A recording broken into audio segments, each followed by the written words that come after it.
मैं हमारे हिंदू भाइयों से कहना चाह रहा हूं, जो आज भी हमारे देश में ऐसे दलित हमारे भाई हैं, ऐसे बैकवर्ड क्लास के हमारे भाई हैं, जो आज भी सेकुलरिज्म पर, सही सेकुलरिज्म को मानते हैं।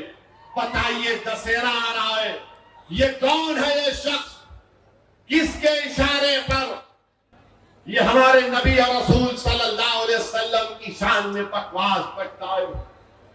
कौन है ये शख्स जो कह रहा है कि मैं मोहम्मद सल्लल्लाहु अलैहि वसल्लम का एफिजी बनाकर उसको जलाऊंगा? कौन है ये शख्स जो कह रहा है कि शेर खुदा हजरत अली का एफिजी बनाकर जलाऊंगा? बताइए मेरे भाई, आखिर ये नफरत क्यों पैदा हो चुकी है? अरे बताओ, ये क्यों किया जा रहा है? मोदी बताओ, मोहन भगवत, तुम्हारी जबान कब खुलती? मोहन भगवत, आरएसएस के सर संचालक का बयान आया कि भारत के हिंदुओं को मुत्तहिद होना पड़ेगा, तभी उनकी हिफाजत होगी। और मोहन भागवत अपने हिंदू से कह रहे हैं कि अगर तुमको मुत्तहिद होंगे तो जबान और कास्ट को खत्म करना पड़ेगा। मोहन भागवत से हम पूछना चाह रहे, मोहन भागवत, 10 साल से तो आपके चेले मोदी भारत के वजीर आजम है। 10 साल के वजीर आजम के दौर में बताओ मोहन भागवत, हिंदुओं को खतरा पैदा हुआ है? बताओ मोहन भागवत, ट्रिपल तलाक का कानून तुम्हारी पार्टी ने बनाया, 370 अनकॉन्स्टिट्यूशनल तरीके से निकलवाया, CAA का कानून संविधान के खिलाफ मजहब पर बनाया, UAPA का कानून और गंदा कर दिया।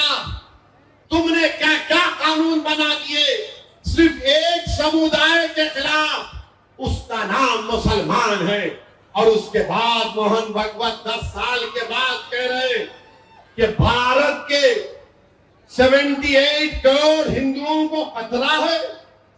अरे मोहन भागवत, तुम तो मोदी की बेइज्जती कर रहे हो, तुम तो नरेंद्र मोदी की धज्जियां उड़ा रहे हो। 10 साल के बाद भी मोहन भागवत को लग रहा है कि भारत के 78 करोड़ हिंदुओं को खतरा है। सुनो मोहन भागवत, ना भारत के हिंदुओं को खतरा है, ना भारत के मुसलमानों को कोई खतरा है। हाँ, एक खतरा भारत के मुसलमानों को, हिंदुओं को, दलितों को, आदिवासियों को, सिखों को, ईसाइयों को है। वो किससे है? नरेंद्र मोदी और मोहन भागवत से खतरा है। हमको खतरा तुमसे है। और मोहन भागवत सुनो, चीन भारत की 2000 स्क्वायर किलोमीटर पर कब्जा करके बैठ गया, और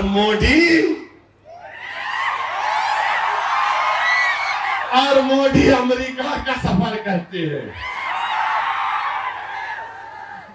2000 स्क्वायर किलोमीटर पर चीन कब्जा करके बैठा हुआ है डेमसाक में। मोहन भागवत, आप भी चीन से डरते हैं क्या? चीन से खतरा है, मगर मोहन भागवत हिंदुओं को खतरा है। अबे चीन कब्जा करके बैठा है, उसकी बात नहीं करेंगे। चीन पूरे भारत के द्रास के ममालिक में बैठा हुआ है, मोहन भागवत नहीं बोलेंगे। मेरे भाई, मोदी ने हिंदुओं को तकलीफ दी, मोदी ने मुसलमानों को तकलीफ दी, मोदी ने दलितों को, आदिवासियों को, ओबीसी को तकलीफ दी। बताओ, 10 साल में मोदी ने इन तमाम नौजवानों को कोई रोजगार दिया, नौकरी दी? लाखों नौजवान बेरोजगार, उनका मुकद्दर बन चुका है। मगर मोदी आके क्या बोलते हैं? झारखंड में जाकर बोलते हैं। कहना चाहूंगा कि पूरे भारत में जो मुसलमानों का एक बहुत बड़ा तबका है, हम जमीन बड़ी तकलीफों से खरीदते हैं और उसके बाद बड़ी तकलीफों से अपना घर को बनाते हैं। कोई सरकारों ने हमको कोई नहीं दिया, तो हम उनसे अपील करेंगे कि जो मजाज साहब ने जो कैनाल के बारे में कहा, वहां पर कोर्ट का स्टे है और कोर्ट के स्टे और कानून को पास और लिहाज रखकर हुकूमत फैसला करेगी। मैं हमारी हुकूमत से भी कहना चाह रहा हूं, आप ताजमहल बनाना चाहते बनाओ, मगर एक बात याद रखो, ताजमहल बनाते वक्त हम गरीबों के घर को तकलीफ मत दो, हम गरीबों के घरों को तकलीफ मत दो आप। हम बड़े खून और पसीने से, अपने आंसुओं से हमारे घर की एक एक ईंट को बनाए हैं। हुकूमत का तो काम यह होना चाहिए कि कोर्ट को लोग जाने से पहले वो अच्छा फैसला करे। और कांग्रेस की हुकूमत तो 5 गारंटी दी थी ना, आप गारंटियों पर आपको वोट मिला, आप गरीबों की मदद करने के लिए आए हैं। मैं कांग्रेस की हुकूमत को याद दिलाना चाहता हूं, 2013 का लैंड एक्विजिशन का कानून यूपीए की सरकार मनमोहन सिंह ने बनाया था। आप उसको सामने रखो, आप उसको सामने रखकर फैसला करो। और जो लोग एफटीएल की बात कर रहे हैं, तो जो नया सेक्रेटेरिएट हैदराबाद में बनाया गया, वो भी हुसैन सागर के कट्टे में बनाया गया है, जहां पर भारत के बड़े बड़े सियासतदानों की समाधियां हैं, वो भी कट्टे एफटीएल में है। बापू घाट लंगर हाउस में है, वो भी एफटीएल में है। तो हम हुकूमत से एक ही बात कर रहे हैं, जब सेक्रेटेरिएट एफटीएल में बनकर बरकरार रह सकता है, जब भारत के बड़े बड़े सियासतदानों की समाधियां टैंक बंड के एफटीएल में है, हमको एतराज नहीं है।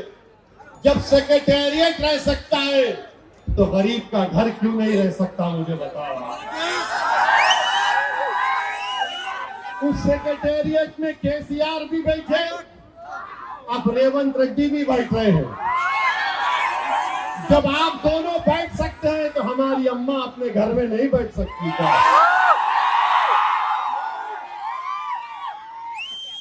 जब वो सेक्रेटेरिएट एफटीएल में है, तो मेरे भाई, जहां पर हुकूमत फैसले करती है, वो खुद लेक बेड में है, तो आप हमारे बेड को क्यों छीनना चाह रहे हैं? आप अपनी कुर्सी पर बैठो, हम अपने घर में रहना चाहते हैं। तो हुकूमत का काम यह है कि अच्छा फैसला करें। आप खूबसूरत बनाना चाहते हैं, हम तैयार हैं, मगर मेरे भाई, हमारे गरीबों के घर को भी आपको देखना पड़ेगा। और हम उम्मीद करते हैं कि हुकूमत एक अच्छा फैसला लेगी। मैं निजामाबाद को कई मरतबे आया हूं। न्यूज नेशन अब व्हाट्सएप पर खबरों के ताजा अपडेट के लिए न्यूज नेशन के इस क्यूआर कोड को स्कैन करें।